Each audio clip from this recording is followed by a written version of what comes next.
Qabel xejn insellem il-kulħadd, kull min qed jipparteċipa illejla You're muted, Father Mark. Sorry.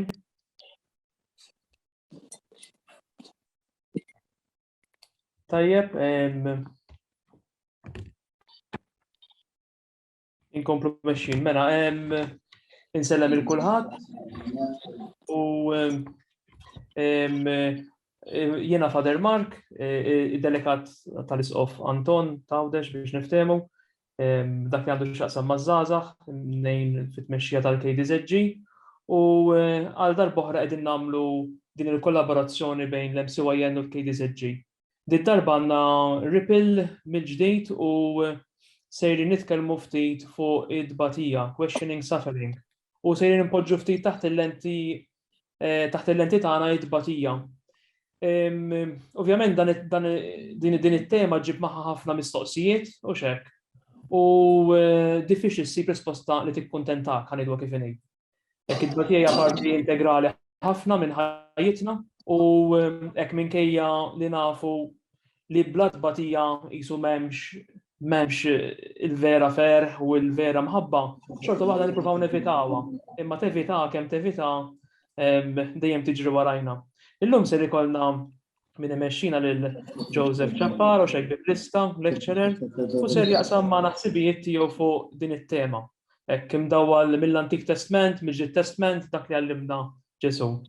U għalhekk qabel nibdew dan il-moment ta' formazzjoni, nistedinkom sabiex kulħadd jitfi l-microphones tiegħu ħalli ma ninfixlux, ma nitgerfxux, u min-naħa tiegħi jiena ser nitlob it-talba lill-Ispiritu Santu. Nitlobkom biex tinaqdu miegħi ġo qalbkom, kulħadd jafa, tinaqdu miegħi ġo qalbkom u titolbu flimkien miegħi.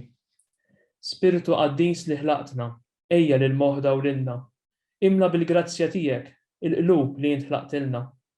Int l-akbar don ta' Alla li tieqaf dejjem magħna, għajn ħajja nar imħabba u qawwa tar-ruħ tagħna. Int qassam seba' doni, int lit il-leminija tal-missier minn numwiet fik blerf l-snamonija.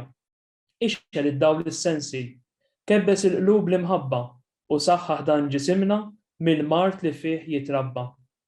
Bot minna żomm lil-ladu, lilna fi slim ħenjin, mexxina jien biex nibqgħu mid-deni meħlusin. Għamel li nsiru nafu bik il-missieru l-libnu li fik spiritu li tqaddes bla nieqfu dejjem nemnu. Glorja l-missieru l-liben li qam minn bejn l-imwiet, l-ispirtu faraġġ tagħna għal dejjem fis-mewwiet ammen. Ibad l-ispirtu tiegħek u jinħalqu u ġeddet il-wiċċ tal-art. Hekk tajjeb nistgħu u x'hekk nibdew dan il-moment, nfakkarkom li l-ewwel ser ikun hemm it-talk, jiġifieri ser ikun hemm l-ewwel parti fejn aħna nisimgħu, waqt li nisimgħu nistgħu kulħadd jista' jieħu n-noti tiegħu u x'hekk u forsi jifformula xi mistoqsija sabiex imbagħad bejn wieħed u ieħor nagħtu ċans ta' 3 kwarti siegħa għat-talk u mbagħad wara jkollna qisu 3 minuta għal mistoqsijiet sabiex inwieġbu il-mistoqsijiet tagħkom. Il-mistoqsijiet jekk jogħġobkom iktbuhom fiċ-chat. Ħalli għax diffiċli noħolqu diskussjoni. Għalhekk il-mistoqsijiet tagħkom iktbuhom fiċ-chat. Infakkarkom ukoll li din is-sessjoni qiegħda tiġi rrekordjata ħalli nkun nistgħu ngħaddu għal l-oħrajn u inżommu dejjem il-mikrofon mitfi. Thank you u nħalli fidejn Joseph. Grazzi ħej. Grazzi Father Mark. Nilqakom kollha għal dan il-mument ta' formazzjoni. Tema li żgur hija diffiċli fis-sens diffiċli biex aħna bħala nsara nifhmu dak li ngħaddu minnu fit-tbatija. Però dak li wettaq Sidna Ġesu Kristu fuq is-salib jiġbru kollu f'sens wieħed, fis-sens tal-kmandament tal-imħabba l-għotja tiegħu innifsu għall-umanità kollha. U allura is-saħħa tagħna li ksbuha mis-salib hekk jiena llejla. Grazzi Father Mark li bdejt bit-talba lill-Ispiritu Santu, nitolbu l-Ispiritu Santu li aħna wkoll nagħmlu l-esperjenza tad-dixxibli li kienu fi triqthom lejn Emmaus. Wara l-qawmien ta' Sidna Ġesu mill-imwiet, id-dixxibli li kienu fi triqthom lejn Emmaus kienu għadhom ma fehmux, anzi iktar ittaqlet qalbhom, iktar batew. Imma x'in Ġesu beda jispjegalhom l-Iskrittura qalbhom bdiet titħeġġeġ. Hekk nitolbu l-grazzja llejla li quddiem il-kelma tal-mulej qalbna titħeġġeġ ħalli mbagħad hekk anke bħala komunità li niċċelebraw l-Ewkaristija narfu li Sidna Ġesu Kristu fil-qsim tal-ħobs u fil-proxmu tagħna. Speċjalment x'in jiġbor Ġesu it-tbatija kollha, is-sens tal-tbatija anke fis-sens tal-qadi. Il-qadi li aħna msejħin ngħixu fih dan il-Knisja manka fih dan is-soċjetà. Jiena bħala bidu ħankun qiegħed nixxerja wkoll l-iskrin tiegħi billi nagħmel din PowerPoint presentation ħalli sabiex tkunu tistgħu issegwu. Jiena mbagħad sejjer ngħaddi din il-PowerPoint anke lil Benjamin ħalli mbagħad min ikun jixtieq li jkollu kopja ta' din il-PowerPoint bil-qalb kollha Benjamin ikun jista' jgħaddilkom għandu żgur għandu l-emails kollha tagħkom ilkoll biex stajtu anke tiġġenjaw il-lejl. Ħa nagħmel share screen.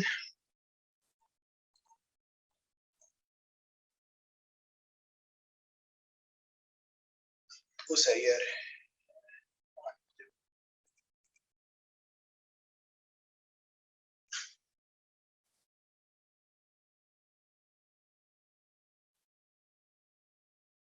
all right, suppostu xek. Tajjeb.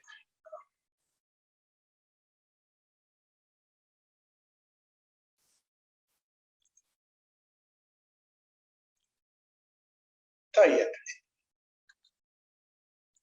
It-tema ta' tbatija fl-Iskrittura.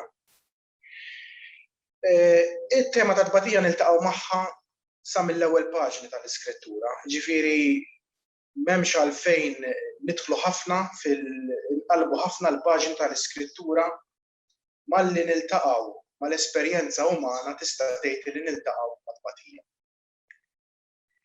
Tajjeb imma li qabel ma nibdew niddistingwu żewġ tipi ta' tbatijiet.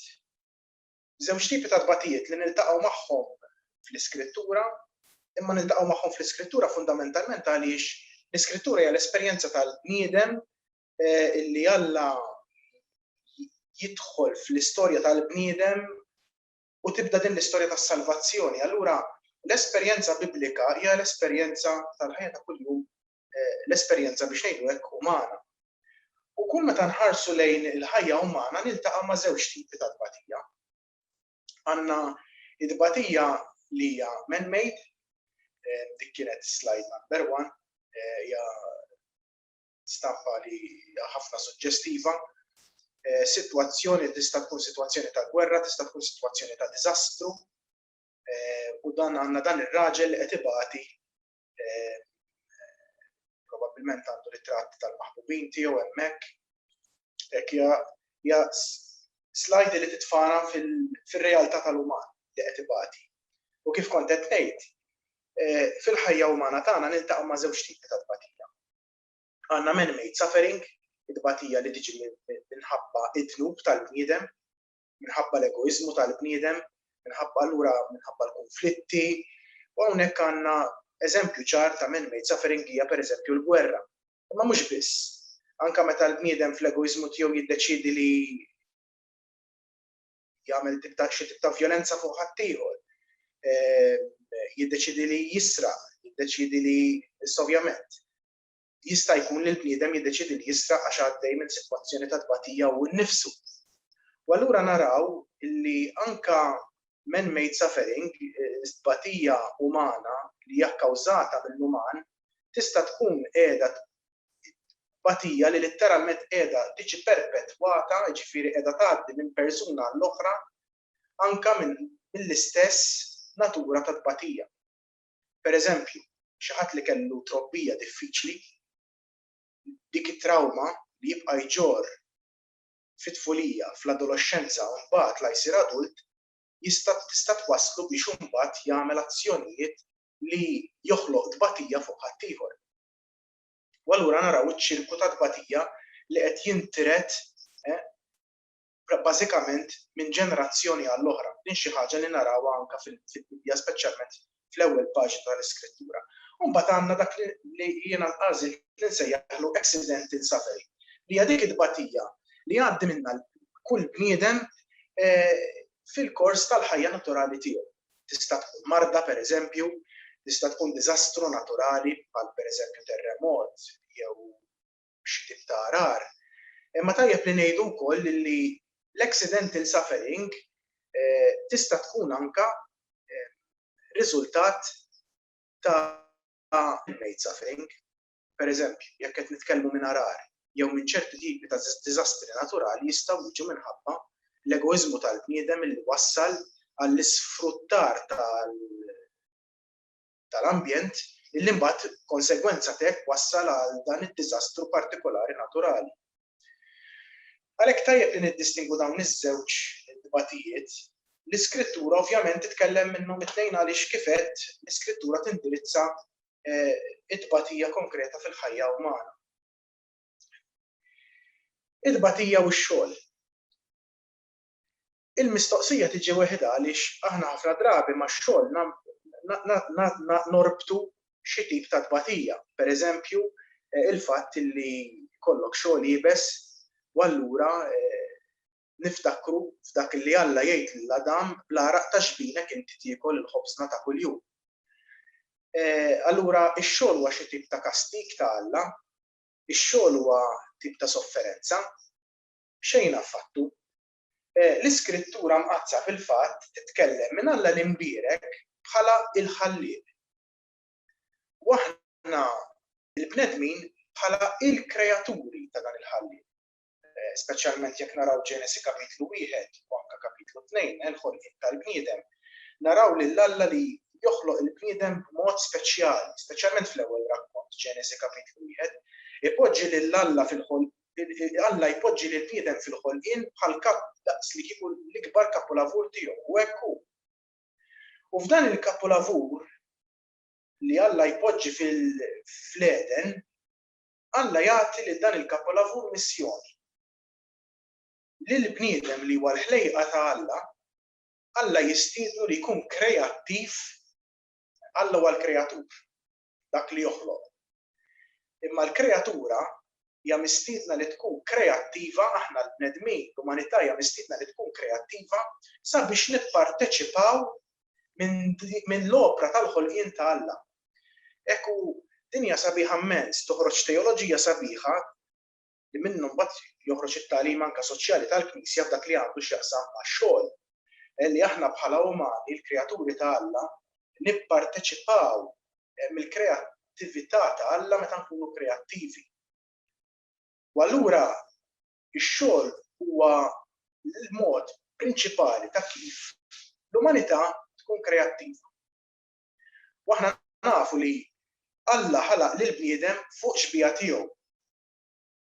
U aħna meta naħdmu allura, meta nkunu kreattivi, meta intejbu il-kwalità tal-ħajja tagħna b'rispett lejn l-ambjent, aħna nkunu qegħdin nieħdu anke ngħixu dan l-aspett ta' xbija ta' Alla f'din l-ikona biex ngħidu hekk tal-kreattività.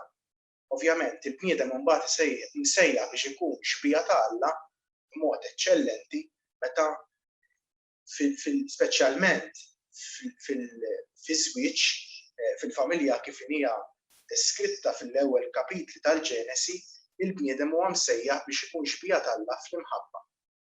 Jew inkella fil-ħajja tal-qadi, fil-ħajja ministerjali fil-Knisja, speċjalment fil-misteru tas-salib ta' Sidna Ġesu Kristu, fil-ħajja tal-qadi fl-għotja tal-persuna, il-persuna li jagħti ħajtu għall-oħrajn, bħalma Sidna Ġesu Kristu ta' ħajtu għalina fuq is-salib. L-aspetti kollha negattivi marbutin max-xogħol mad-dbatija daħlu fid-dinja tax-xogħol minħabba fit-tnub. Però hawnhekk irridu nikkwalifikaw dak li qegħdin ngħidu. Ma daħlux fid-dinja tax-xogħol minħabba xi kastig illi Alla impona fuq il-bniedem għax il-bniedem tileb. Importanti li nifhmu dan. Illa għaliex ħafna drabi, speċjalment f'Ġenesi kapitlu 3 kif ħanidħlu fid-dettall issa, ħafna drabi nifhmu mal-fatt li neħlu mal-idea li Alla ikkastiga lil bniedem. Mentri fil-fatt l-istedina hija li aktar milli naraw dak li Alla jipproklama lil bniedem, aktar milli naraw bħala kastig, importanti li naraw bħala konsegwenza ta' dnub, għaliex dan jgħallimna ħafna. U fil-fatt ħanaraw kif 90% ta' tbatija li l-bniedem ibati ġejja dejjem konsegwenza ta' dnub, anke quddiem ir-realtà tal-mewt. Irrispettivament jekk il-mewt narawhiex bħala frott dirett ta' dnub jew frott indirett ta' dnub. Issa nispjega. 90% ta' tbatija tagħna dejjem u l-oriġini ta' tbatija tagħna ħafna drabi hija dejjem id-dnub. Jew tiegħi nnifsi, jew ta' ħadd ieħor, u allura tbatija li mbagħad hija tkun konsegwenza ta' dnub ta' ħadd ieħor. Inkomplu ftit fuq ix-xogħol, mela allura x-xogħol għal bniedem huwa missjoni, hija l-missjoni li Alla jagħti lil bniedem b'sens ta' tal-ħolqien u tal-proxmu, u din hija sabiħa immens. Fil-Ġenesi kapitlu 2 vers 15 naqraw Alla ħal il-bniedem u poġġih fl-Eden biex jaħdmu u biex iħarsu. Importanti li nifhmu li diġà fil-kapitlu 2 naqraw illi l-art kienet tissaqqa imma ma kienx hemm ħaxix għaliex il-bniedem kien għadu ma nħalaqx minn Alla. Mela diġà qed naraw li anke fil-ġnien tal-Eden bħala parti integrali mill-pjan ta' Alla, l-uman il-bniedem kellu jaħdem u x-xogħol kienet din il-grazzja tal-bniedem li jkompli l-ħidma tal-ħolqien ta' Alla l-inbierek. Fil-fatt, l-Ebrajk bl-Ingliż qiegħda to work it and to keep it. Bil-Malti biex jaħdmu u biex iħarsu.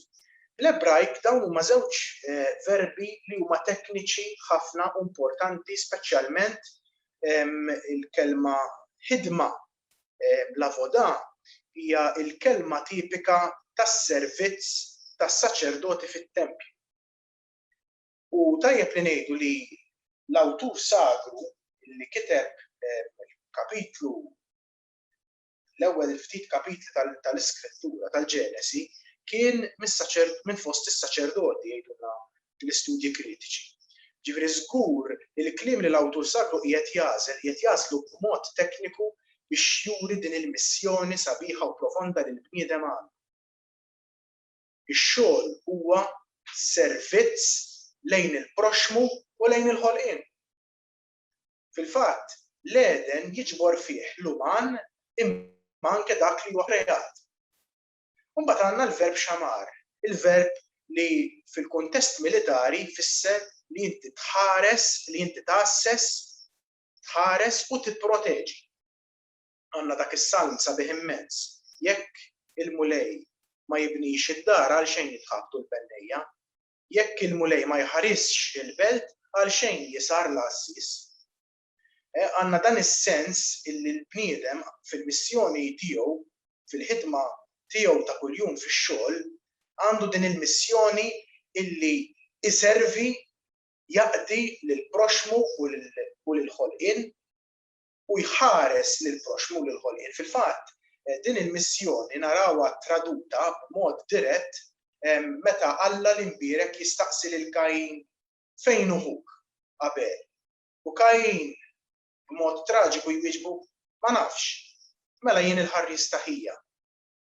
Naraw hawnhekk il-vokazzjoni li Alla l-inbierek qiegħed ipoġġi fil-qalb tal-uman li jaħdem b'rispett u jħares lejn il-proxmu, lejn il-ħolqien, qiegħda tiġi hawnhekk traduta b'mod aktar serju għaliex dak li mitlub jagħti kont tiegħu Kajin huwa ħuh.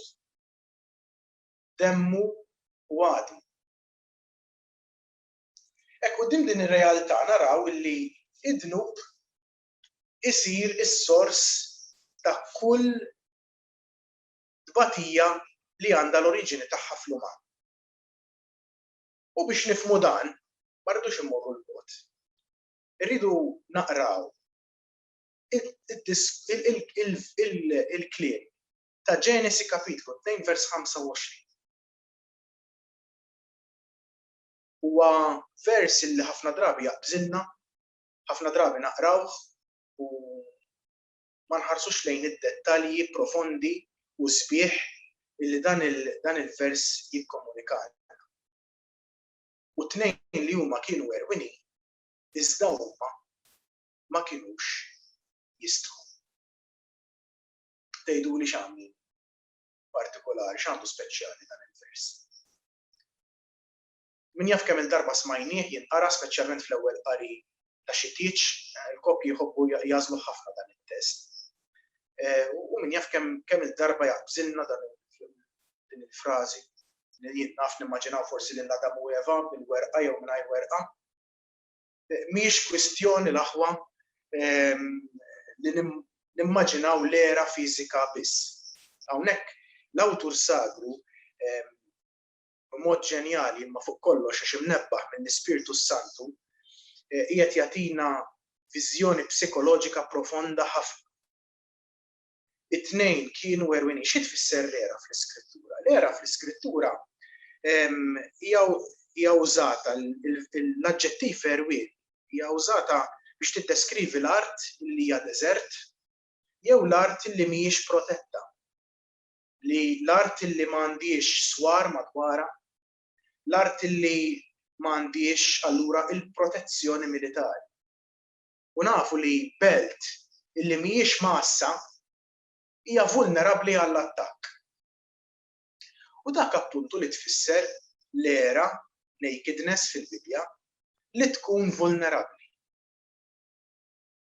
Li tkun int min int. Li tkun literalment trasparenti. Li tkun persuna mingħajr maskli, mingħajr ma tagħti l-ebda difett la fil-karattru tiegħek, laqqas fil-ġised. Għax jekk inti erwien anke fiżikament, jekk persuna għandha mankament jew ferita jew xi skar xejn xi farrett, dak ħajidher. L-era hija vulnerabilità fl-Iskrittura. U xejn il-mistħija li hija l-kawża ta' tant u tant tbatija fl-uman. Importanti li nifhmu sew x'irid jgħid l-awtur sagru hawnhekk bil-kelma mistħija. Ma jfissirx l-awtur sagru dak li ngħidu aħna fil-ħajja ta' kuljum meta forsi nitkażaw b'xi ħadd dak bla mistħija taf kemm jidej dik bla mistħija taf kif ġiet liebsa mhuwiex f'dak is-sens. Il-mistħija hawnhekk hija xi ħaġa aktar profonda fil-psike, fil-psikoloġija u fir-ruħ tal-bniedem. Forsi għandna nitkellmu mill-psike u mir-ruħ. Forsi huma xi ħaġa waħda. Għax wara kollox il-grazzja t'Alla tibni fuq in-natura. Il-grazzja tibni fuq dak li hemm fil-psikoloġiku li wara kollox il-kelma ruħ bil-Grik hija psike. Allura meta nitkellmu psikoloġija qegħdin nitkellmu anke mid-dinamika mhux biss ta' psikoloġija kif nifhmu aħna, imma anke fid-dinamika tar-ruħ. Xi ħaġa integra. Sfortunatament aħna nibbiġi ninħoljaw wisq lill-bniedem. Allura naraw kollox bħala kompartimentalizzati, rridu naraw kollox bħala holistiku. Anke għalhekk meta semmejt l-era mhijiex biss l-era fiżika, imma anke l-era psikoloġika, l-era tar-ruħ. U ħanaraw din l-era tar-ruħ xi tfisser anke fil-ħajja konkreta tagħna. Ma importanti li nagħmlu differenza bejn shame u guilt. Għaliex guilt ħafna drabi aħna nitfixkluh. Guilt hija reazzjoni naturali u immedjata għal meta jiena nkun għamil xi ħaġa ħażin.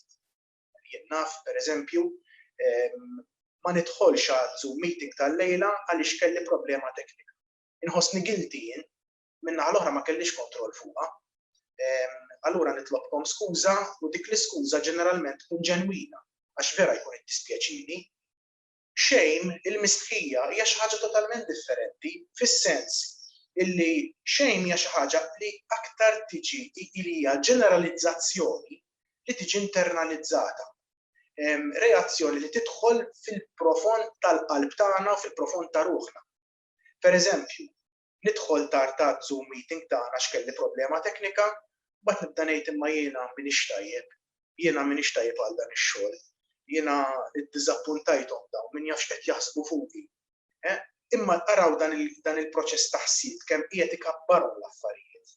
U għalhekk qed fi slide ta' qabel shame is the cause of a lot of suffering, għaliex ħafna drabi dak li nibdew naħsbu, dak li nibdew nipproġettaw, jew li nibdew ninternalizzaw, joħloq ħafna tbatija fina. U allura hawnhekk naraw illi dak li qed jgħidilna t-test sagru kienu erwinin u ma kinux jistħu minn xulxin, ma jfissirx li kienu bla mistħija, xaru każa, illi Adam qed jara l-Eva erwiena u mhux jitkaża biha u hi biex titkaża bih. Xejn affattu, ma qed jitkellem mill-uman illi huwa integru miegħu innifsu u għax huwa integru miegħu innifsu jista' jkun integru mal-bniedem ieħor, mal-bniedem tal-faċċata. Dan il-każ Adam integru miegħu innifsu jista' jkun integru ma' Eva. Eva integra magħha nnifisha tista' tkun integra wkoll ma' Adam. U dan imsejħin li ngħixuh. Sfortunatament, kif ħanaraw, id-dnub iħarbat din l-integrità. Sfortunatament aħna ġejna influenzati wisq mit-teoloġija tad-dnub tan-nisel. Fil-fatt li noqogħdu naħsbu illi Adam u Eva kienu innoċenti, donnu kienu qishom oloħ, donnu qishom ma setgħux jgħixu s-sesswalità tagħhom. Xejn affattu. it-test sagru ma jitkellimx dan il-fatt li ma kinux jistħu minn xulxin. Iktar milli qal l-innoċenza ta' Adam u Eva kien qiegħed jagħmel referenza għal din l-integrità. Kienu sħaħ fihom infushom u setgħu jkunu sħaħ ma' xulxin. Biblikalment kienu f'paċi magħhom infushom ma' xulxin għaliex kienu self-aware, kienu jafu forsi bid-difetti tagħhom, imma x'kienu f'paċi għax ma kienx għadu daħal l-egoizmu ta' dnub. Id-djufija ta' xulxin ma kienx okkażjoni li Adam jisfrutta lil Eva jew li Eva tisfrutta lil Adam. U allura ma kienx hemm dan id-difett ma kienx qed joħloq tbatija f'kelma oħra. Sfortunatament, id-dnub tkisser din ir-realtà li t-tnejn kienu erwini u ma kinux jistħu minn xulxin. Għandna is-serb illi huwa ħafna qarrieqi. Interessanti li l-kelma ludija għal erwinin hija erumin. Iddoq fil-widna tagħna bħala Malti. Is-serb huwa deskritt bħala l-iktar wieħed li jilħaqlu fost l-annimali. Il-verb huwa qaru. U l-awtur sagru juża din il-kelma apposta biex joħloq l-ewwel nett biex minn kapitlu 2 joħloq ganċ biex minnu jiftaħ il-kapitlu 3 tal-Ġenesi. Ma interessanti li s-serb jgħidilhom għajnejkom jinfetħu. U dakinhar li jinfetħu għajnejkom intom issiru Allat, tarfu t-tajjeb mill-ħażin. U tnejn kienu kif nafu. U nafu li kienu u nfetħu għajnejhom. X'kienet l-ironija? Li kif infetħu għajnejhom huma li ried jilħqilhom fiċċew li jkunu erumin u sabu lilhom infushom qarumin. Xtaqu jkun jilħqilhom imma aktar milli sar jilħqilhom skoprew illi huma erwinin. Ġew konxi minn natura tagħhom illi d-difetti tagħhom jistgħu jiġu sfruttati minn xulxin. U allura naraw kif ir-relazzjoni ta' bejniethom mill-ewwel tibda tiddeterjora. It-tnejn saru litteralment bħala Allat għaliex għax kwistjoni ma kienx jekk tikolx il-banana jew it-tuffiħa jew id-dunja. Il-kwistjoni kollha kienet li Alla l-imbierek tom kmand ta' x'inhu tajjeb u x'inhu ħażin. U malli ddeċidew li jieklu minn dik il-frotta, saru huma l-Alla li jiddeċiedi x'inhu tajjeb u x'inhu l-ħażin. fil-libertà tagħna meta aħna niddeċiedu aħna x'inhu t-tajjeb u l-ħażin, meta aħna nagħtzu rasna, fis-supervja tagħna nkunu rridu nagħmluha ta' Allat, hemmhekk jidħol il-kaos totali. U l-kaos fil-fatt jirrifletti f'dak li huma jagħmlu. Malli jintabħu li huma erwinin x'jagħmlu. Għajnejhom infetħu u ntabħu li kienu erwinin u ħietu għalihom weraq tat-tin biex jagħtu lilhom infushom.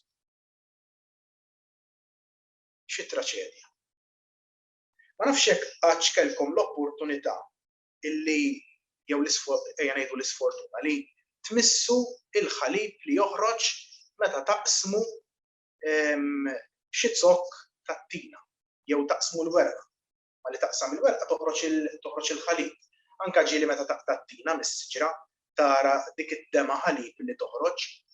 Dak il-ħalib, speċjalment il-ħalib tat-zokk, iktar ma jkun eqreb lejn l-erq, iktar ikun irritanti. Dak il-ħalib huwa estremament irritanti. L-ironija li l-awtur sagru jrid ikompli jisħaq fuqha hija kbira hawnhekk. Kif jirrealizzaw illi huma erwinin x'jagħmlu? Jippruvaw jagħtu fejn ħasbu li kellhom id-difett, mhix kwistjoni tal-ġenitali. Hawnhekk hija ħafna iktar profonda minn hekk. L-idea hija li qegħdin jagħtu l-iktar parti li hija dgħajfa fil-ġisem għaliex il-ġenitali huma l-iktar parti li jridu jiġu protetti mhux mill-ħars tan-nies imma mill-elementi pereżempju tax-xemx, mill-elementi tan-natura. Trid toqgħod attent, in-nisa jridu jqogħdu attenti iktar mill-irġiel f'ċertu aspett. L-irġiel jridu jqogħdu minnaħa attenti minn xi daqqa tajba hemmhekk. Tifhmuha? Il-bniedem x'inhu jagħmel? F'dak li hu dgħajef jipprova jgħaddi. U jekk tirritak naqra ħalib tat-tin fuq idejk aħseb wara naqra ħalib tat-tin mal-ġenitali. Hija redikola imma hija l-ironija tat-test sagru illi l-uman fid-disperazzjoni tiegħu, fil-paniku tiegħu, kif jirrealizza illi d-djufija tiegħu tista' tiġi sfruttata, jippanikja u jażel li jinħeba. U allura x'jagħmel? Ipoġġi l-weraq tat-tin. Irranġa s-sitwazzjoni, is-sitwazzjoni ġibha għall-ar. Għaliex meta Alla jistaqsi lill-Adam fejn int, Alla fejn isibu lill-Adam? Il-Ġenesi jgħidilna moħbi taħt il-ħaxixoli tal-ġnien tal-Eden. Alla jsib lill-Adam disperatament iħokk l-irritazzjoni ġenitali tiegħu li ġieb bidejh minħabba dak il-weraq tat-tin. Hawnhekk naraw kif il-mistħija f'dan is-sens shame, core shame qegħdin nitkellmu hawnhekk, kemm fuq livell psikoloġiku, kemm fuq livell ta' ruħ. Twassalna biex ninħbew, twassalna biex nibżaw, u allura twassalna biex niżolaw ruħna. Adam jiżola lilu nnifsu minn Eva, jiżola lilu nnifsu minn Alla li nbierek. U dan tkompli toħloq psychological suffering, physical suffering, literalment fil-ġenitali tiegħu, u emotional suffering, speċjalment fit-tbatija li fir-relazzjoni umana mbagħad tibda tinbet. X'inhu l-antidotu? L-antidotu għal din ir-realtà jagħtihomna Sidna Ġesu Kristu fil-Vanġel l-imħabba u l-verità. Speċjalment meta Sidna Ġesu Kristu jgħidilna jiena t-triq, il-verità u l-ħajja. Il-verità teħliskom. Xi ġifieri teħliskom il-verità? Għaliex meta jiena fil-verità insirna fir-realtà tiegħi u fil-verità tiegħi nnifsi, fis-self-awareness tiegħi, ninfetaħ għar-realtà tal-proxmu tiegħi f'relazzjoni ta' mħabba, fuq relazzjoni ta' xogħol, ovvjament jiddependi. Ma nistgħux inkunu kif jgħidu l-Ingliżi an open book ma' kulħadd. Imma speċjalment fejn jidħlu sitwazzjonijiet ta' fejqan, ħanaraw pereżempju il-qrar fir-relazzjonijiet tagħna, fil-familji tagħna speċjalment. Il-verità tiegħi, x'in il-verità tiegħi? Li nkun self-aware, li jiena nkun aware mid-difetti tiegħi fil-karattru, jiena nkun aware minn forsi trauma li għadni qed iġġorr mill-passat tiegħi. Li jiena nkun fil-verità miegħi innifsi u li jiena nkun nista' nasal fl-imħabba għax jiena qiegħed f'relazzjoni ta' mħabba u ta' verità nixxerja naqsam dik ir-realtà tiegħi mal-proxmu tiegħi. Meta niddeċiedu li narfu nkunu fil-verità ma' nfusna, meta nħobbu lill-oħrajn, nibdew inneħħu, ninżaw letteralment il-layers ta' ħwejjeġ jew ta' aħjar terminu ta' maskli, issa l-koll esperti tal-ilbis tal-maskla, ma mhux daqstant il-maskla li tipproteġina mill-COVID, daqskemm il-maskli li aħna nilbsu f'kull kuntest differenti biex aħna pereżempju nintoġbu. Fuq il-post tax-xogħol jiena nilbes il-maskla ta' bniedem li jiena taf li ħadd ma jista' għalija. Fil-familja nilbes il-maskla li jiena l-ħaruf u l-anġlu tal-paċi pereżempju. Li jiena fis-soċjetà fil-Knisja nilbes ċertu tip ta' maskla biex in-nies ma jiġġudikawnix, eċċetera, eċċetera. Biex aħna ngħixu l-antidotu ta' dak li seħħ f'Adam u Eva u li jseħħ fina kull darba li nitlimmu, aħna msejħin li nneħħu dawn il-ħwejjeġ simboliċi. Għalhekk we remove our clothes with inverted commas biex insiru erwinin mill-ġdid. The healing is a process of getting naked. Getting naked mhux fis-sens fiżiku. Qed nirreferi għas-sens ta' fis-sens psikoloġiku, fis-sens spiritwali. Għalhekk is-sagrament tal-qrar. Għaliex fil-qrar jiena nikxef x'nagħmel, inneħħi l-maskli, inneħħi il-layers kollha li jiena nipprova nagħti, litteralment fil-veru sens tal-kelma, inneħħi minn fuq ġismi dik il-werqa tat-tin illi qiegħda tirritani, nikxef l-era tiegħi, nikxef il-miżerja tad-dnub tiegħi biex jiena nkun nista' nfiegħ. U dan anke fir-relazzjonijiet tagħna. Kif semmejt fid-difetti fil-karattru jew inkella fit-terapija pereżempju. Fil-fatt sabiħa l-immaġini ta' Alla li mbierek fil-Ġenesi bħala missier li jistaqsi lil Adam fejn int? Alla li jaf kollox it-tweġiba għal dik il-mistoqsija kien jafha. Hija ironika li Alla qed jistaqsi dik il-mistoqsija, mistoqsija retorika, le? Alla li jaf kollox. Imma Alla li jagħmel din il-mistoqsija jagħmilha f'imħabba ta' missier, jagħmel anke fis-sens terapeutiku ta' dak il-psikologu li fit-terapija b'imħabba jagħmel il-mistoqsija li tqanqal ħafna aktar mistoqsijiet ħafna drabi milli twieġeb dik il-mistoqsija. Jistieden Alla li mbierek lil Adam biex ħaffer fil-fond.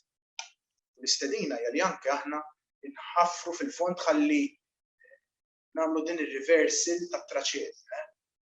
Becoming naked in front of the other. U dinha xi ħaġa li anke l-missewġin jgħixu fis-sesswalità tagħhom. Li litteralment hemmhekk hemm id-dimensjoni fiżika tagħha l-ħaġa li tnejn jinżaw litteralment il-ħwejjeġ u qudiem xulxin ikunu kif huma.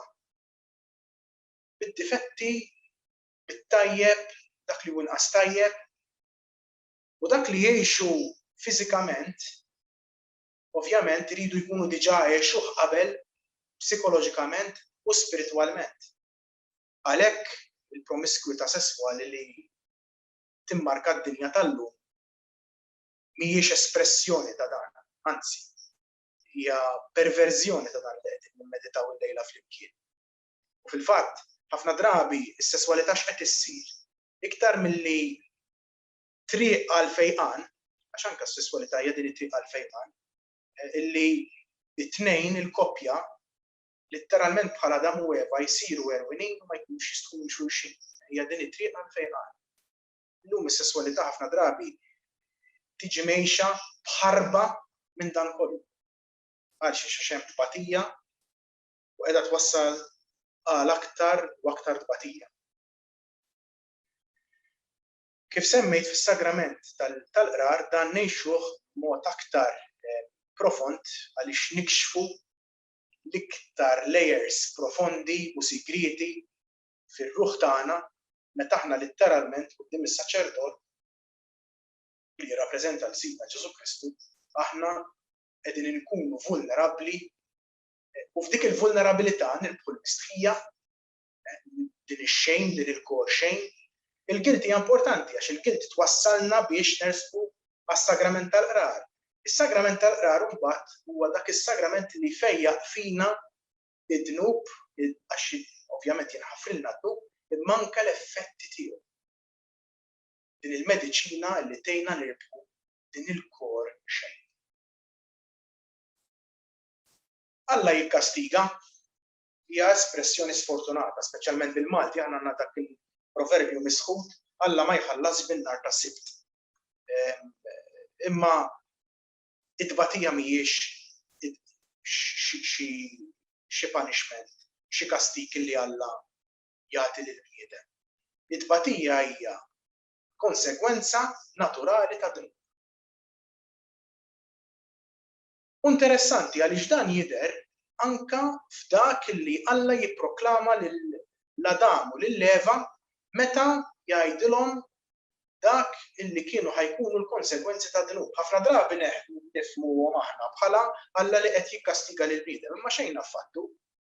F'dak li jgħid Alla lill-Eva pereżempju f'Ġenesi 3 vers 16, jiena nkattar it-tbatija tiegħek fit-tqala tiegħek u fit-tbatija inti twellet, fl-uġigħ tal-ħlas inti twellet u donnu minn dak iż-żmien law l-uġigħ tal-ħlas ħadnieh bħala qisu donnu l-kastik li Alla ta' lill-Eva u lil kull mara mis-sema l-isfel għax kienet iddufriħa. Il-marelli tal-ħina. Kemm hu jibes dan Alla l-imbierek biex ta' tuffiħa li serqitlu Eva battila hekk qares li kull darba li kellha tilet kellha tbati dik it-tbatija kollha u għar minn hekk kull mara li kellha tilet fl-istorja tal-umanità kellha tbati minn dak kollu. X'inhu jagħmel Alla l-imbierek hawnhekk? Alla l-imbierek qiegħed jagħti warning. L-ikbar sofferenza għal mara hija li tkabbar l-ulied. F'liema sens sofferenza? Għaliex irridu nifhmu li fil-psikoloġija tal-mara it-tarbija hija parti minn ġufa, anzi hija ġisimha. Mill-istess ikel li tikoli, it-tarbija tiġi narixd u tikber fil-ġuf tagħha. It-tarbija letteralment toħroġ minn ġo ġisimha. U allura hawnhekk jidħol l-effett ta' dnub u dak li Alla l-imbierek qed jgħid lill-Eva qed jgħidilha attenzjoni mill-effetti ta' dnub. Għaliex id-dnub x'jagħmel? Id-dnub iwassalna biex l-egoizmu jikber fina. U allura li nidħlu f'din id-dinamika li rridu nippossjedu kollox, li kollox huwa tiegħi. U sfortunatament fil-parenting din timmanifesta ruħha ħafna. Kemm fl-ommijiet u kemm fil-missirijiet imma hija aktar immarkata fil-motherhood fl-om. Id-tbatija għall-om biex tifhem bil-mod il-mod hekk kif it-tarbija toħroġ minn ġo ġufa tgħaddi mit-tbatija l-uġigħ tal-ħlas. Kif appena jinqata' l-kurdun diġà tibda tgħaddi mit-tbatija. Issa din it-tarbija m'għadix konnessa diretta miegħi u mbagħad x'jiġri? Tibda tredda lit-tarbija meta tinfata' mit-tarbija għandek tuħ ikbar. Allura iktar ma qed tkabbar lit-tarbija u issa qed issir toddler, din id-distinzjoni qiegħda dejjem tiġi iktar immarkata. U kull pass li t-tarbija u li l-ulied jikbru dejjem tikber din id-distanza psikoloġika bejn il-ġenituri u l-ulied, speċjalment bejnhom u bejn it-tarbija. Allura kemm hija anke ta' tbatija psikoloġika anke għall-om li tirrealizza li din it-tarbija hija persuna distinta, indipendenti u li mhijiex possessjoni. U din hija tbatija, id-dnub li jonfoħ l-ego tagħna id-dnub illi itebba kollox dan is-sens li rridu nippossedu, u allura the pain of childbearing is the dispossession of the child. Ġifieri, mhux dispossession ġifieri ma tagħtix każ tarbija, imma the process of growing up u li inti you let go of the child. U allura li l-om ma toħnoqx it-tarbija. Imbagħad għandna Alla jkompli jgħid lill-Eva ix-xewqa tiegħek tkun għal żewġek imma hu jaħkem fuqek. Hawnhekk il-kelma bl-Ebrajk hija texuka bil-Malti xewqa. Texuqa li tfisser desire imma li hija kelma derivata mill-verb tisqi. Iddoq ukoll fil-lugha tagħna tisqi to give to drink. Li inti tisqi l-annimali, li inti tisqi lil dawk li huma dipendenti minnek. Interessanti għaliex f'din ir-realtà, f'din id-dinamika tal-familja, Alla li nbirek qed jgħid lill-Eva inti ħadd tfittex li tagħmel kollox għal żewġek, imma l-preokkupazzjoni ta' żewġek ħadd tkun oħra. U fil-fatt, ix-xewqa tal-mara hija dejjem l-intimità. Ix-xewqa tar-raġel mhix li ma jkunx intimità, imma hemm it-tendenza aktar għall prattiċità. Allura il-bniedem, ir-raġel, għandu t-tendenza li jiffoka aktar fuq ix-xogħol, għandu t-tendenza li jiffoka aktar fuq id-delizzju. U forsi hemm tendenza allura li jkun negliġenti lejn il-mara u lejn il-familja. Jew inkella fl-istess interessi tal-familja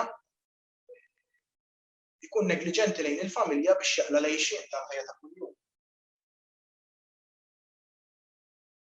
Alla jdur fuq il-bniedem, fuq ir-raġel. U jgħidlu misħu tal-art minħabba fik. X'inhu jiġri hawnhekk Alla qed jisħet l-art. Xejn affattu l-art qiegħda tiġi misħuta minħabba id-dnub bħala konsegwenza ta' dik. Għalhekk nerġa' nirrepeti Alla hawnhekk mhux qed jikkastiga. Ma dan kollu huwa il-konsegwenza diretta tad-dnub. Il-bniedem jaħdem kemm jaħdem, mhux se jkun kuntent. Jaħdem kemm jaħdem, mhux se jħoss illi huwa biżżejjed. U minħabba f'hekk l-art ser tiġi imkidda. Ninsew mela allura dak ir-rispett li kien fil-pjan oriġinali ta' Alla li l-bniedem jirrispetta lejn l-art għax issa l-bniedem jaħdem kemm jaħdem qatt mhu se jkun biżżejjed u għandu kemm għandu qatt mhu se jkun biżżejjed kemm fi flus, kemm f'affarijiet materjali u kemm f'poter. Ejjew Malta qegħdin kollha kemm aħna u nħarsu madwarna u naraw l-art li qiegħda tiġi mkidda kull ħin u kull mument. Fejn tirrenja mhux in-natura imma l-konkos. Dik hija r-realtà. L-art litteralment misħuta minħabba il-kilba tal-bniedem. Waraw allura is-sofferenza tiġi weħeda. Tiġi weħeda minħabba konsegwenza diretta tad-dnub. Alla li l-bniedem jgħidlu tirritorna lejn it-trab. Bl-araq ta' ġbienek inti tiekol sakemm ħobżok sakemm terġa' tirritorna lejn l-art għax trab kont u trab terġa' ssir. X'inhu jagħmel Alla hawnhekk qed jisħet lill-bniedem bil-mewt? Xejn affattu. Anzi hija pjuttost lezzjoni psikoloġika li Alla qiegħed jagħti lill-bniedem u li fuqha Ġesu jibni il-kunċett tad-dixxipulat kif se naraw. X'irid jgħid biha tirritorna lejn l-art. Diġà kwotajt Ġenesi kapitlu 3 vers 19. Alla qed ifakkar lill-bniedem minn fuq l-oriġini tiegħu. Trab kont, u tajjeb li ngħidu li l-bniedem qabel din hekk trab kien, mela din is-sens ta' mortalità, il-mewt kienet parti naturali u integrali mill-fatt li tkun bniedem fil-ħajja ta' kuljum. Alla qed ifakkar lill-bniedem fuq il-periklu hawnhekk illi jorbot qalbu wisq mal-affarijiet materjali ta' din id-dinja, Alla qed ifakkar lill-bniedem anke minn dak li fil-psikoloġija nsejħulu anxious attachment mal-persuni l-oħra. Diġà rajna l-anxious attachment tal-omm mat-tarbija tista' tkun mal-missier mal-ulied jew inkella bejn il-koppja. Dan l-attakkament mimli ansjetà huwa sforz din il-vulnerabilità li l-bniedem ma jkunx qed jaċċetta fih dejjem minħabba dnub. U x'jiġri? Meta jgħix din l-ansjetà il-bniedem jippanikja. U għalhekk id-dnub il-mewt twassal għal din it-tbatija kbira fil-bniedem. Il-bniedem li huwa integru, il-bniedem li jagħmel mixja spiritwali se jkun kapaċi imut mewta mimlija slim għaliex ikun rikonċiljat miegħu nnifsu mal-imbierek u mal-proxmu tiegħu għaliex il-ħajja tiegħu jkun jgħixha b'mod sħiħ. Ikun litteralment qed imut bħalma miet San Franġisk, erwien mal-art. Hekk imma id-dnub daħħal dan is-sens ta' xejn illi imbagħad introduċiet anke it-teba tal-bżonn illi aħna dejjem nippossedu l-affarijiet u l-persuni ta' madwar. U dan huwa li wassal għal tbatija fil-mewt iktar minn kull ħaġa oħra. Bad ovvjament tiġi tbatija tal-firda. Ma l-istess, meta l-bniedem huwa integru miegħu nnifsu mal-persuni ta' madwaru, speċjalment fil-verità u fl-imħabba, anke l-mewt issir għalih passaġġ. Allura ssir anke a question li l-persuni tal-madwar, anke dawk l-eqreb tiegħu, issir proċess ta' letting go, move isli. Hawnhekk tidħol il-psikoloġija ta' Erik Erikson, ego integrity versus despair. L-għajta ta' Sidna Ġesu Kristu fuq is-salib, bil-Grik tetelestai, kollox mitmum, bl-Ingliż it is finished, jew aħjar it is accomplished. Għal xiex, għax jekk neħlu mal-kunċett it is finished, skont il-psikoloġija ta' Erikson ngħidu mela hawnhekk Sidna Ġesu Kristu qed jittispra. Għal xiex għax kollox mitmum, m'hemm xejn iktar x'isir. Imma x'inhi l-għajta ta' Kristu fis-salib? Kollox mitmum, jiġifieri kollox twassal għall-milja tiegħu. Issa l-missjoni tiegħi fuq din l-art jiena wettaqta. Is-salvazzjoni qiegħda sseħħ permezz ta' dik il-mewt u permezz tal-qawmien ta' Sidna Ġesu.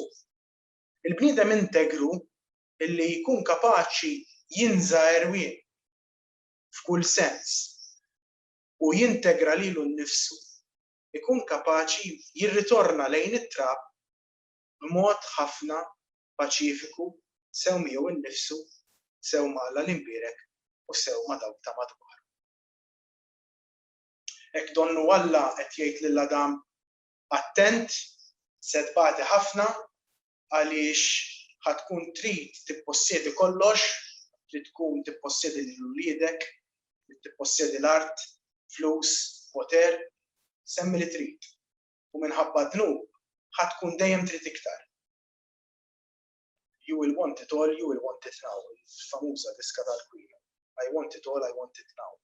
Xi ħaġa li d-dinja tal-lum tipritka kontinwament. X'inhu l-antidotu? Id-dispożizzjoni propja kif għandha tkun ta' għad-dixxipulat. Il-Vanġelu ta' żewġ tieħdutin. Meta iż-żagħżugħan jersaq quddiem Sidna Ġesu Kristu jgħidu m'għallem tajjeb x'nagħmel biex inkun perfett. U Ġesu jsemmilu l-mandamenti. Imma xorta baqa jħoss fih xi ħaġa nieqsa.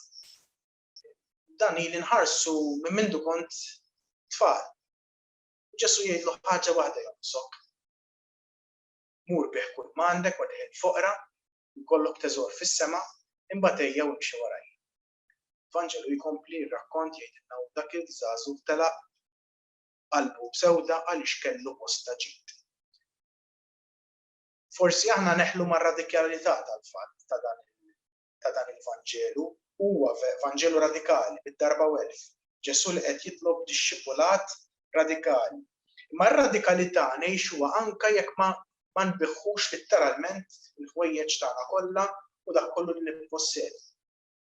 X'inhi l-istedina hawnhekk ta' Sidna Ġesu? L-istedina hija li ma norbtux qalbna b'mod iżejjed ma' dak li huwa materjali u anke ma' dak li huma persuni.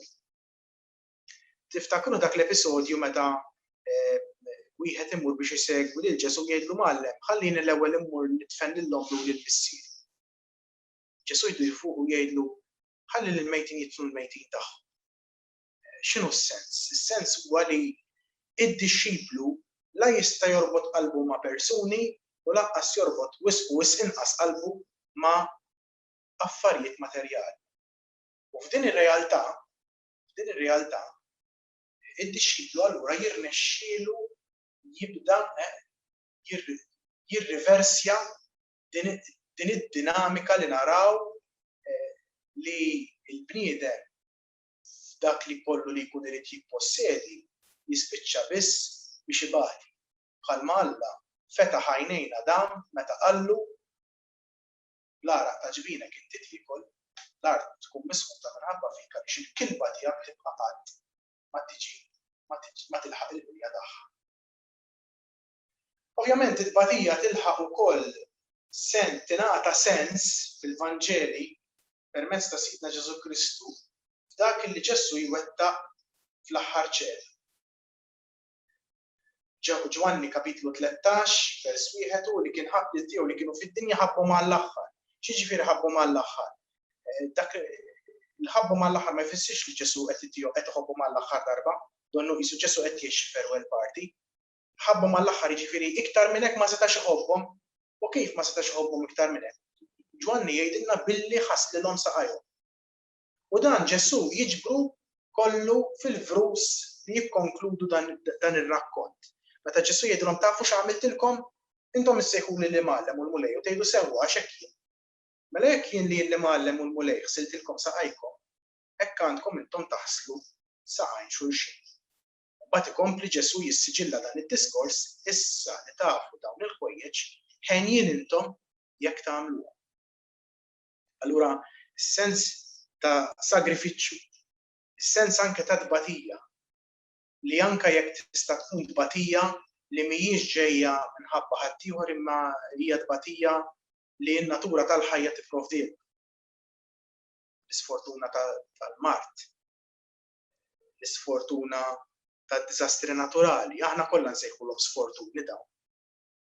Imma fil-waqt li vera tidher sfortuna f'għajnejn id-dinja, in-nisran imsejjaħ jgħix dan il-misteru billi jwaħħad it-tbatija tiegħu ma' tbatija ta' Kristu fuq is-salib, li dik it-tbatija waslet għas-salvazzjoni tal-umanità, li dik it-tbatija tiegħi u tiegħek tkun kapaċi twassal anke għal tant u tant fejqan fina nfusna jekk narfu ngħixuha fl-imħabba u fil-verità. Hekk wasalt biex nikkonkludi. Kelma żgħira fuq accidental suffering. Bati semmejt il-mart, semmejt il-diżastri naturali. Kien hemm teoloġija żbaljata, teoloġija ta' retribuzzjoni. Il-ktieb ta' Ġob huwa ktieb sħiħ illi jmur kontra din it-teoloġija żbaljata fil-Ġudajiżmu li Alla lil dawk li jgħixu tajjeb ipattilhom bil-ġid li Alla lil-ħsiena ipattilhom billi jikkastigahom. Hija xi ħaġa li ma tagħmilx sens. U din it-teoloġija żbaljata Ġesu jkompli jikkoreġiha fil-Vanġel, speċjalment fi Ġwanni kapitlu 9, meta naqraw dwar ir-rakkont dwar dak l-għami li kien twielet għama, jekk Alla qed ipattija lil minnu ħażin. Dan li twielet għama min dinhem u jew il-ġenituri tiegħu għax ma setax jitneħu għax kien għadu ma twilidx. Allura jgħidulu Rabbi min dinhem id-dixxipli li Ġesu jsaqsu. Dan ir-raġel jew il-ġenituri tiegħu. Ġesu jgħidilhom lax dinhem hu laqqas il-ġenituri tiegħu. Imma biex kif tidher il-glorja tal. Ma quddiem dan kollu, quddiem dak kollu li għedna, quddiem il-mewt, quddiem tbatija li t-tnub tal-ieħor jista' joħloq fija jew joħloq fil-familja. Quddiem it-tbatija, x'sens nistgħu nagħtu?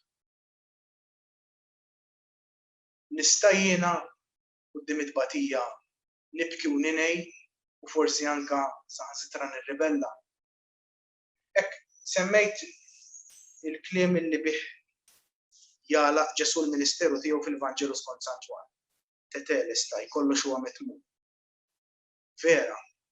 Imma fl-uman tiegħu niftakru li Ġesu wkoll għajjat mhux biss tetelestaj ma qabel ftit qabel kien għajjat Elohi Elohi lamma sabaqtani. Wassal li Ġesu qed jitlob Alla tiegħi li xtlaqt isejjaħlek u ma smajtnix, għajt il-bot u ma salvajtnix. Il-bniedem abbandonat, Ġesu qed iħossu abbandonat mid-dixxipli qed iħossu abbandonat minn kulħadd. Alla tiegħi li xtlaqtni. U jekk is-salmista jitloba lil Alla bħala terza persuna, dan il-kliem fuq fom Ġesu fuq is-salib huwa ħafna iktar serju u gravi minn hekk.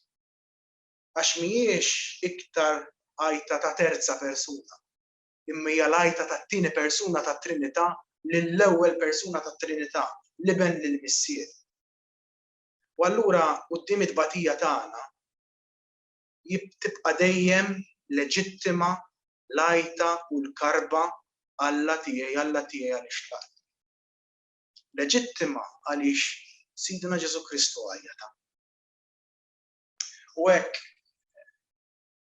quddiem il-misteru ta' silenzju ta' Alla, misteru li ma nifhmuh qatt fl-aħħar mill-aħħar. Nifhmu illi Alla ibati flimkien magħna. Fl-aħħar mill-aħħar ma nifhmux fl-uman tagħna, provajna nispjegaw huwa kollu kliem sabiħ, imma x'in it-tbatija tmissek u x'in iddur u lil Alla ma tħossux preżenti għax lil Alla ssibu sieket ħa tistaqsi Alla tiegħi fejn int. Imma llemnikom ibati flimkien miegħek. Hekk nikkonkludi bil-kliem ta' Ludi bil-lista kiteb din in-narrattiva sabiħa fil-ktieb tiegħu The Night. The Night li fih jagħmel referenza għal tbatija li l-Lud kienu qegħdin ibatu fil-kampijiet tal-konċentrament. Jikteb hekk il-Wiese. 3 gallows were set up. Finally, at the signal, the 3 chairs were tipped over. Then came the march past the victims. The 2 men were no longer alive. The child, too light, was still breathing, and so he remained for more than half an hour, lingering between life and death. The protagonist held a fellow prisoner from behind, asking, "For God's sake, where is God?" After a moment of silence, a voice from within answered, "Where is he? He is where he is, hanging here from this gallows." Wa diskors li għamel referenza għalih Papa Benedittu 16 meta mar iżur il-kamp tal-konċentrament ta' Auschwitz. Min għandu salib, m'għandux salib għandu domna, m'għandux domna għandu santa. Kulħadd tbatija tiegħu tbatija u kulħadd jaf x'inhi tbatija. Hekk quddiem it-tbatija nistaqsu għaliex, bħalma staqsa Ġesu stess. Imma quddiem is-silenzju ta' Alla nifhmu li Alla qiegħed hemm ibati flimkien magħna. Għax Alla għalik u għalija sar glorja lill-Missier, lill-Ibn u lill-Ispiritu Santu, kif kien mill-bidu issa u dejjem jibqa' dejjem ta' dejjem amen. Skużawni dom 5 minuti iktar. Ma jimpurtax. Thank you ħafna, Joseph. Thank you ħafna.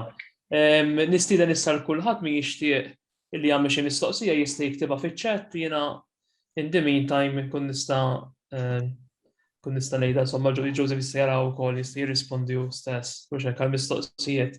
Kantkom xi mistoqsija tistgħu tiktbuha issa.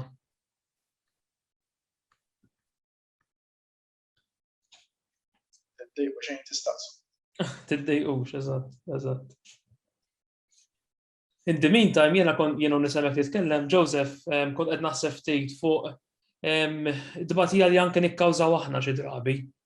Fost l-oħrajn it-telqa. Issa nkompli wara hawn mistoqsija. How would you explain suffering to children in simple terms? Mela, suffering to children l-istess, intu niddistingu bejn man-made suffering u id-batija accidentali.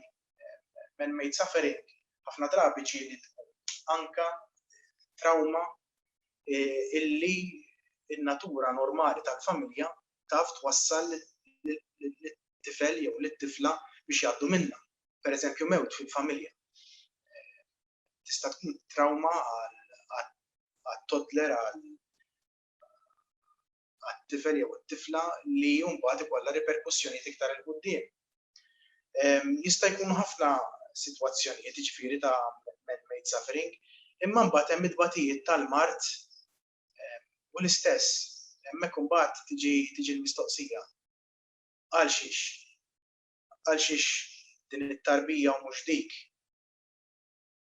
L-istess jista' jkun illi minħabba il-mart li hawn illum, minħabba it-tniġġis, minħabba ċertu sitwazzjonijiet illi l-bniedem dejjem qiegħed fil-kilba tiegħu jibqa' jisfrutta l-ambjent u qed ikun hemm dawn id-diżastri konsegwenza ta' hekk tista' tkun anke dik human suffering. Imma iva quddiem anke l-avvenimenti tan-natura, speċjalment mart jew inkella diżastri naturali, tfal x'jaħdu. U żgur li mhuwiex il-każ li Alla kif rajna. Imma hija l-ħajja hija n-natura li tieħu l-kors tagħha. U aħna nitolbu għal mirakli u l-mirakli jsiru. Qed tistaqsi imma għal xiex dan il-miraklu seħħ u dak le. Dik tibqa' dejjem il-mistoqsija li qatt ma se ssib tweġiba. Ġifieri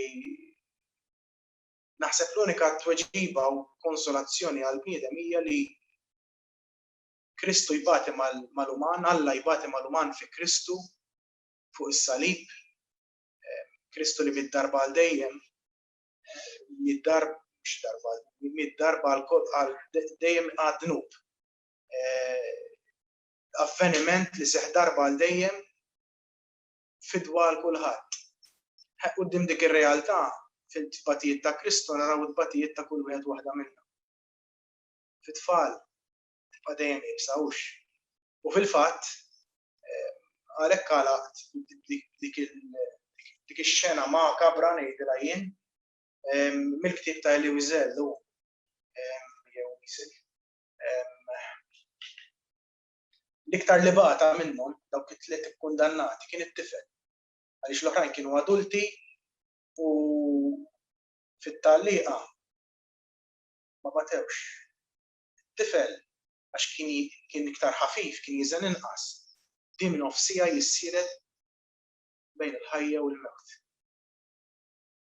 Fejn kien Alla fil-persuna ta' dak it-tifel. Jissieret bejn il-ħajja u l-mewt. Fl-aħħar mill-aħħar il-fidi tagħna tkun biex dejna nkomplu għaddejjin din ir-realtà.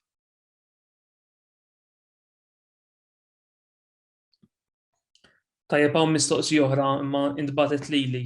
Tagħmel sens mela kif qed tajjeb li hemm l-esklusività fiż-żwieġ u li fil-mument l-aktar intimu għaliex hemmhekk tkun l-iktar vulnerabbli minn kull aspett. Aħna nafu li sfortunatament f'ħajjitna hemm min jabbuża mill-vulnerabilitajiet tagħna, allura l-mistoqsija hija li jien qatt ma nista' nkun totalment vulnerabbli anke jekk nixtieq. Mela kif qed ovvjament fil-kuntest tal-att konjugali u tal-esklusività tiegħu għaliex jekk ma jkunx esklusiv l-att konjugali dan kollu li semmejna jiġi mfarrak f'tebqatajn. U f'dak l-att konjugali sew fuq livell spiritwali kif ukoll fuq livell fiżiku il-persuna qed tkun l-iktar vulnerabbli kif staqsa vera tajjeb għax hekk kemm fuq livell fiżiku kif ukoll fuq livell spiritwali u għalhekk ma tagħmilx sens illi il-promiskwità li tippridka d-dinja llum. Għaliex biex tasal għal livell fiżiku, il-koppja trid tkun għamlet mixja speċjalment psikoloġika flimkien u spiritwali biex il-vulnerabilità tagħhom biex ngħidu hekk fl-erużija tagħhom ineħħu dawn il-maskli u dawn il-ħafna livelli. Issa, ovvjament, jiena semmejt biss aspett wieħed fil-ħajja tal-miżżewġin. Imma mbagħad hemm l-aspett fil-ħajja tan-nisrani, speċjalment meta semmejt is-sagrament tal-qrar.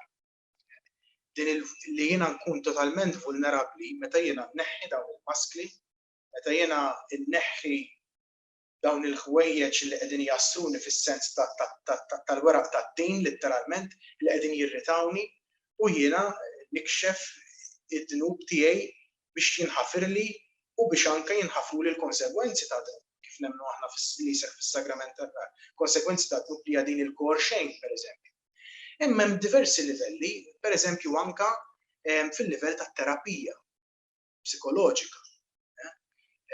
Il-bniedem illi fit-terapija ġeneralment fl-ewwel ftit dan qed ngħidu mill-esperjenza tiegħi ġifieri, ġeneralment meta inti tkun tmur għand it-terapista tħossok skomdu tgħid ċertu affarijiet quddiem barrani u x'jiġri ħafna drabi tibda tgħid tagħżel. Tgħid tara din ħaġa ħanejda, din mhix ħanejda, din ma ngħidix, din ma ngħidix. Tagħmilha darba, tagħmilha darbtejn, tagħmilha tlieta, ma mbagħad tibda tinduna. Li dan qiegħed iħaffer fil-font u għalkemm it-terapija qiegħda ġġarek tbati għax ħafna drabi xi tkun it-terapija. Jiena nqisha bħala ferita, ovvjament fir-ruħ, imma qed nagħti xbija hawnhekk. Ferita li għalqet ħażin li għandek il-faxex, trid tneħħi l-faxex, trid terġa' ċċarrat, terġa' tiftaħ il-ferita, terġa' titfala l-jodju jew l-ispirtu, terġa' lura jħarqek biex inti tneħħi biex ma tibqax iddennilek u dik hija terapija. U bil-mod il-mod tasal fejn inti tkun verament erwin within inverted commas għax tkun kxift letteralment kollox, imma hemmhekk fejn verament jibda l-fejqan. Allura iva mhux biss fil-kuntest ta' konjugali, ma hemm ħafna aspetti differenti kif aħna ngħixu din il-vulnerabilità u kif aħna nfiequ minn din it-tbatija li l-kor xejn tagħna ġibilna. Jew inkella anke li pereżempju bejn ħbieb li jkunu vera ħbieb nixxerjaw ċertu esperjenzi negattivi li jkunu ġabu ċertu tbatijiet jew traumas fil-ħajja tagħna. Iktar ma nkunu veri magħna nfusna, aktar indubu il-fejqan. Għandna mistoqsija oħra, fil-Mart isir ħafna talb.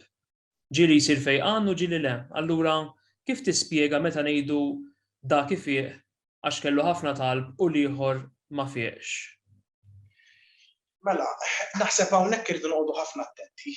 Din hija aktar mistoqsija teoloġika milli biblika. Imma anke biblika sa ċertu punt għaliex għax kien hemm dawk il-morda li kellhom ix-xorti li ħaduhom ma' Sidna Ġesu Kristu, kien hemm dawk il-morda li baqgħu qatt ma ħaduhom ma' Ġesu u baqgħu qatt ma fiequ.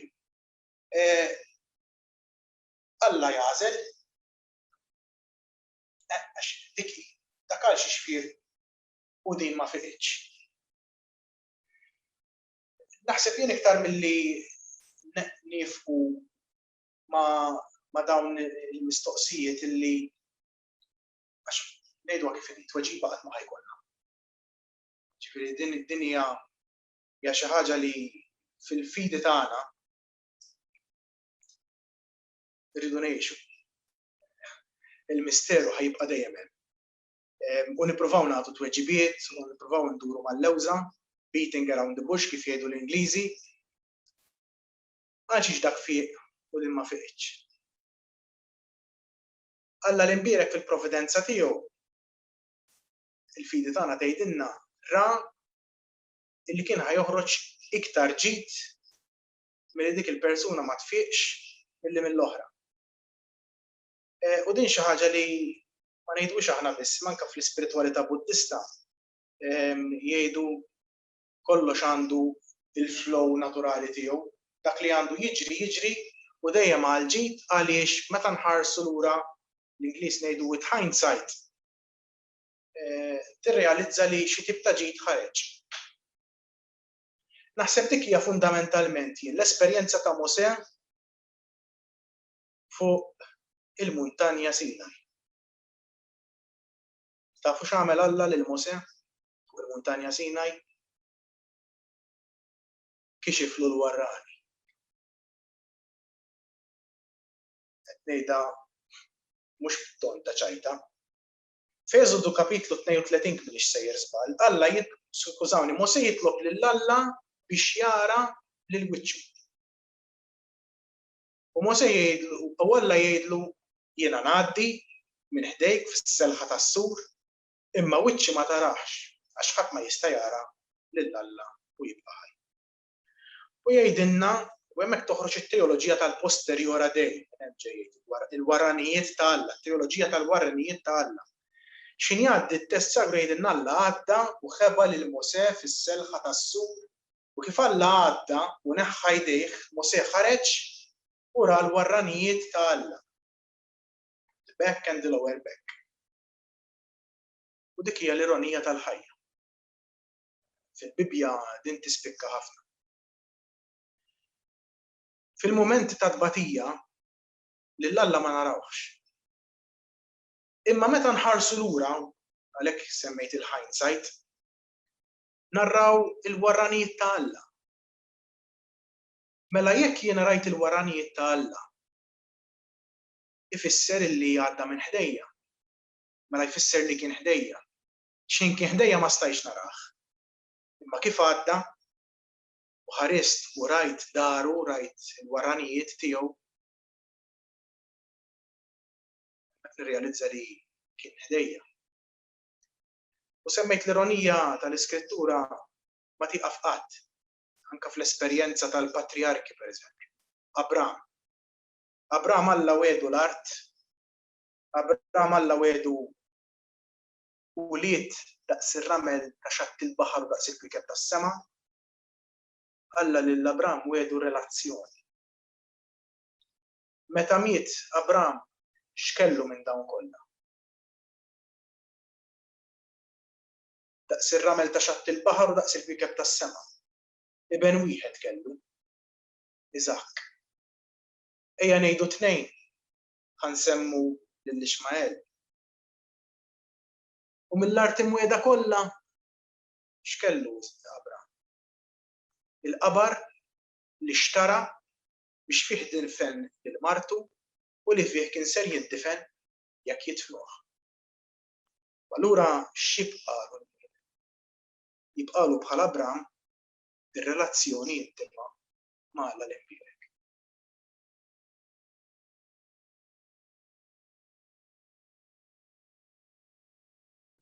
Tajjeb, fadal xi ħadd għandu xi mistoqsija għal-lejla? Hawn waħda. Rigward batija li ġejja mill-mart, infertilità u kundizzjonijiet oħra, intet li n-natura tieħu kors tagħha. Dan għaliex in-natura ilibera wkoll? Inħoss li fil-passat il-Knisja tkellmet fis-sens li Alla jibgħat il-mart. Naħseb li dan ħoloq ħafna idejat żbaljati dwar it-tbatija.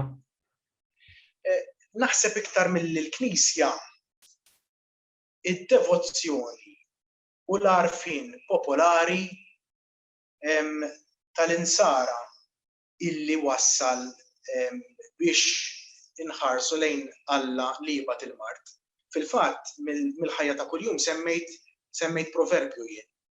Alla ma jħallasx bin-nar ta' sitt, jew nkella l-espressjoni fl-aħħar laħħu Alla lil dak, speċjalment ma tantx ikun fil-good box tagħna u nisimgħu li jkun ġrat xi traċedja li xi ħadd ngħidu fl-aħħar Alla laħħu jew laħaq. Imma hija aktar xi ħaġa fuq livell popolari milli fuq livell ta' teoloġija. Fil-fatt din it-teoloġija żbaljata Ġesu stess jikkoreġija fil-Vanġeli. Għandna diġà semmejt l-eżempju tal-Ktieb ta' Ġobb, ktieb sħiħ dedikat għalhekk, u kapitlu 9 tal-Vanġelu skont San Ġwan, l-għama li twieled għami. U d-dixxiepli jistaqsuh Ġesu isma' dan kif twieled għama? Ma setax jitneħu dinbu l-ġenituri tiegħu allura. Ġifieri iva, ekku. All right. Naħseb illi wasal il-ħin biex nagħmlu Belateo xejn kulħadd jinġabar issa x'sar il-ħin. Nirringrazzjawk imma ħafna Joseph tal-ħafna idejat sbieħ illi mhux idejat insomma tat-tagħlim sabiħ illi wassaltilna u xek riflessjonijiet mill-iskrittura. U nħeġġeġ il kulħadd sabiex id-darba li ġejja nhar it-tnejn li ġej, issa se jkollna magħna wkoll il-Father Fabio Attard se jkompli jenna biex nifhmu kif ħanakkumpanjaw lil min u għaddej mid-tbatija, x'aħna fost l-oħrajn nkunu ħafna maż-żgħażagħ u l-adolescenti. Għalhekk jagħmel ħafna sens li issa nifhmu wara li rriflettejna fuq id-tbatija qisu kif se nakkumpanjaw lill-adolescenti u ż-żgħażagħ. Mill-ġdid, thank you, Joseph, thank you l-kulħadd u l-lejl it-tajjeb il-kulħadd. Grazzi. Grazzi u l-lejl it-tajjeb.